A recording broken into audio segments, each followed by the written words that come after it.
ఎవరికైతే సూర్యనారాయణమూర్తి అనుగ్రహం కావాలి అని కోరుకుంటున్నారో వాళ్ళందరూ ఈ ప్రపంచంలో దేవుడు లేడు అని వాదించేవాళ్ళు ఉంటారు, లేదు ఇంకొకటి లేదు అని వాదించేవాడు ఉంటాడు.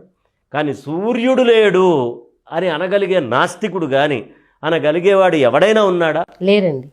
కాబట్టి సూర్యనారాయణమూర్తి ప్రత్యక్ష నారాయణుడు, కంటి ముందు మనకు కనిపించేవాడు, కాలము అనేటటువంటిది లెక్కగా తీసుకుండేవాడు, అతనికి శత్రువులు మిత్రులు అందరి పట్ల సమవర్తి, సమానంగా ఉంటాడు.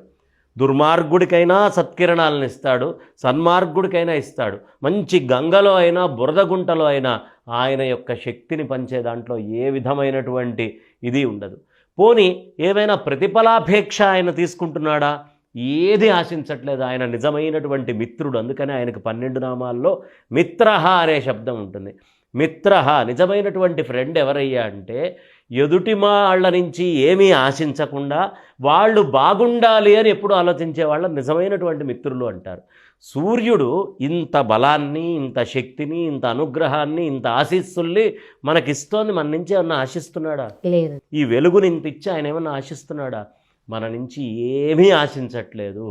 ఏమీ ఆశించకుండా, మంచి చెడు అని చూడకుండా, దుర్మార్గుడైనా మంచివాడైనా, లేదు ఎక్కడో అడవిలో ఉండే చిన్న ప్రాణైనా అన్నిటినీ ఆయన కిరణాలతో ఆయన కాపాడుతున్నాడుగా. అవునండి. అలా సూర్యనారాయణమూర్తికి అంత అర్ఘ్యమో, నీళ్లు లేకపోతే అన్ని పూలు లేకపోతే అంత బూడిదో, ఏదో ఒకటి భస్మం తీసుకోనైనా ఆ స్వామికి ఇలా వదిలిపెడుతూ ఎప్పుడూ ఆయన స్తోత్రం చేసుకోవడం అనేది చాలా గొప్పదైనటువంటి విషయం. సూర్యుడి ఆరాధనని ఎప్పుడూ ఆపకూడదు. గాయత్రి అమ్మవారు అని మాకు నిత్యము చక్కగా ఇచ్చి చేసేదంతా ఎవరు? ఆ శక్తి అంతా సౌరశక్తే, ఆ సూర్యుడికే చేసేది. కాబట్టి సూర్యుడిని కర్మసాక్షి అంటారు. ఆరోగ్యం భాస్కరాదిచ్చేత్, ఆరోగ్యాన్ని ఇచ్చేటటువంటి వారు ఎవరయ్యా? భాస్కరుడు.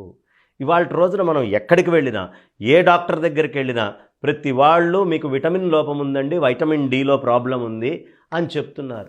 ఈ వైటమిన్స్ ఎందుకు తగ్గుతున్నాయి?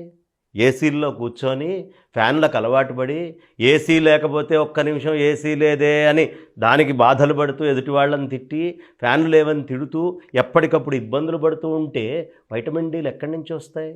చక్కగా సూర్యనారాయణమూర్తి యొక్క శక్తిని శరీరం నందు గ్రహించడానికి యోగ్యంగా ఎప్పుడూ శరీరాన్ని సిద్ధం చేయాలి. కాస్త చెమటలు పట్టిన ఆయన ఉక్కిరి బిక్కిరి కావటం ఇవి చేయకూడదు. సూర్యుడి యొక్క చెమటలో చాలా గొప్పదైనటువంటి శక్తి ఉంది. కాబట్టి చక్కగా ఆ సూర్యోపాసన చేస్తే మనకు అవసరమైనటువంటి ఆ కిరణా శక్తి మొత్తం కూడా వస్తుంది. అసలు ఈ సూర్యుడు ఎలాంటి సూర్యుడమ్మా? ఎంత గొప్పవాడు సూర్యుడు! సూర్యుడి యొక్క ప్రత్యేకత చెప్పుకోవాలి అంటే మనం ఏ కార్యక్రమం చేసినా విజయం రావాలంటే సూర్యుడు. అవునండి. అసలు ఏ కార్యానికైనా విజయాన్ని ఇచ్చేవాడు సూర్యుడు. అంత రావణుడితోటి యుద్ధంకి వెళ్ళినటువంటి రామచంద్రమూర్తి ఎలా గెలవాలా అని ఆలోచిస్తున్నటువంటి సమయంలో అగస్త్యుల వారు ఆదిత్య హృదయం చెప్పారు.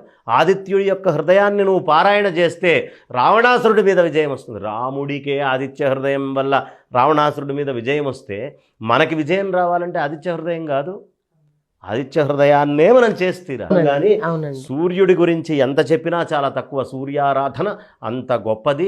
సూర్యుడు సద్య నమస్కార ప్రియో సూర్య. సూర్యుడికి ఏం చేయక్కర్లా, దండం పెట్టాలి. శివుడి దగ్గరికి వెళ్తే అభిషేకం చెయ్యాలి నీళ్లు పోసి.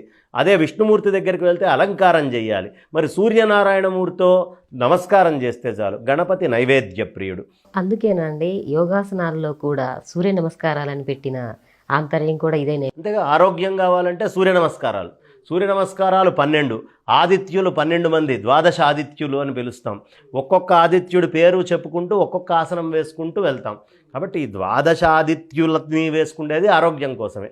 ఆరోగ్యం కావాలి అంటే సూర్యనారాయణమూర్తే దిక్కు, ఇంకొకళ్ళు కాదు.